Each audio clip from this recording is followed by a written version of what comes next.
17 भन्दा हुन्छ अरे के जानु है तेरो बुढीको कुरा सुनेर आउनु र म त जानु मन लाग्यो के चाहिँ भन्यो मैले चाहिँ अम्मा मामा मामा के भन्छ हेर्न यस्तो हुन्छ हामीले त ल्याउन आउँछ त हो किन भन्दा अरू बेला कसलाई फोन राख्न पहिला अरू बेला त हामीलाई ल्याउन आउँदैनस् के ल्याउन मैले मेरो बुढामा भनेको छ कि कसरी दैलो दैरा यस्तो पोल्ने खालको भनेको नि तेरो बुढीले उस्तै फ्यान्टुनी हुँदा त्यही ढल्थेलाई कुरा सुनेर ढली बस्छ हो र त यहाँ त कोही बेला खाइन आउँछ कोही बेला के आउँछ तिर्छौ तिमी ए आजसम्म तिमीहरू चाहिँ अब मनमा ल्याउ कि जेसुकै मलाई त मतलब छैन भन्छ भन्नु है तिमीहरू त भनेको होइन पो भन्छ भने एउटा आशा राखेको नि त उल्टा आम्मा अट्टिलो भइरहेछ अरे तिमीहरू त भनेको छैन होला भन्छ दुर्गाले पनि भने कि अच्छा त अनुको पनि त्यस्तो भन्छ उसले त सपोर्टै गर्छ नि अनुलाई हाम्रोस् होइन तिमीहरू त्यो कुराले मन खोल और गौर से देख तू कहाँ और किसके सामने खड़ा है यहाँ बात सिर्फ एक बार समझाई जाती है बस बोलिरहन्छ भने उल्टा मलाई गाली गर्छ हो कुरामा किन चाहिँ मन पोलिरहनु त अन्त के मैले त्यस्तो नराम्रो ठुलो भयङ्कर कुरा गरेर म त जान्दिनँ हामी त आँटे बसमा चढेर तिमीहरू सामान लिएर यताबाट हाम्रैबाट जानुपर्छ त भयो नि मलाई युवराजले भन्नु लाग्यो त्यो ए अँ हो त योपालि यतै आरटिआईमा बसमा चढेर आउनु लगाउ न हामी यताबाट सबैजना जानुपर्छ नि उसको साथीलाई पनि त हाम्रो घरमा बोलायो हामीले त्यस्तो प्लान गरेको थिएन दुर्गाले पनि त्यसो हुन्छ बिचारा युवराज साथीलाई पनि साह्रो पर्छ त्यो गाडी निकाल्नु पहिला जस्तै बाहिर राख्दैन भित्र राख्छ गाडी त्यो निकाल्नु ल्याउनु उसलाई पनि झमेला हुन्छ नि उनीहरू पनि ड्युटीबाट थाकेर आएको हुन्छ नि ल साथीले त यताबाट यस्तो डरलाग्दो मुटु पोल्यो भनेको तेरो बुढीलाई अनुको यस्तो थुतु नले भने चाहिँ मान्छे पाउँदैन है मैं डरती नहीं हूँ किसी के बाप से तिमी उचाल्छौ अझै मेरो बुढालाई अझै मलाई करस उचाल्छौ उसको करायो भने त धर्ती पठिन्छ अझै उचाल्छौ मेरो बुढालाई अनुलाई भएको करस भनेर चाहिँ तेरो बुढाले नि जुन दिन कराउँछ नि त्यो दिन त धरती नै पल्टिन्छ लेखेर दिन्छु म कराउँदैन है करायो भने के गर्नु भोलिपल्ट गएर मासु भात दाल बनाएर राखिदिनु अझै उचाल्दै रहेछ युवराजलाई आमा अनुलाई अझै करस भनेर पढ्न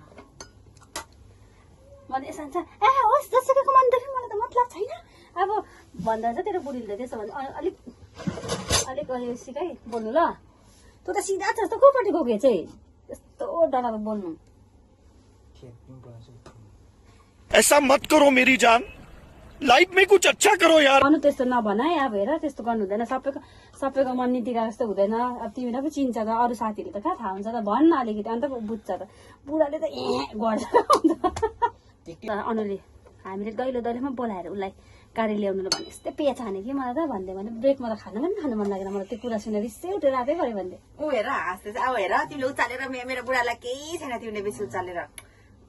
कराउँछ मलाई मार्छ अब त्यो घरमा गएर आम्मा चङ्को बाटो हुन्छ भने पिरो झन् उसलाई मात्रै बेसी दिन्छु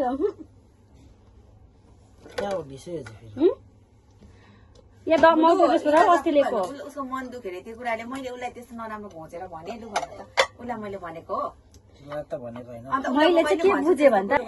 भन्यो मलाई मात्रै भन्छ युवराज नीतिकाले भन्दा भन्छ मैले भन्दा त्यस्तो भने पर्नेछ यता पनि बोल्दैन उता पनि बोल्दैन म त दुर्गालाई पनि भनिदिएको म त जान्न त्यो एक दिन नजाँदा के हुँदैन पहिला घुमिरहेको छ थाहा छ मलाई त्यो जग्गा किन जानै पर्छ र त्यहाँनिर भन्दै तिमीहरू जाऊ भन्दै ए तिमीलाई मन दुख्दो रहेछ अनुको बोली नै त्यस्तो हो अनुको मन त्यस्तै छ उसको पाटार पुटो गर्छ उसले मनमा प्यास भन्छ तिमीसँग फ्रेन्डसिप भएको कति साल भइसक्यो उसले त्यस्तो गर्दैन त्यस्तो मनमा नलिने यत्रो कुराहरू क्या अन्त दैलो मैले उनीहरू चाहिँ कसलाई भनेको हो तिमीलाई म भोइस मेसेज उसको अनुको भोइस मेसेज उसको त केटीको त भोइसै यस्तो भन्छ मलाई पुरा उसको भोइसै यस्तो अरे हौ नेचरल भोइस अरे जे गर्दा पनि चेन्ज हुँदैन अरे उसलाई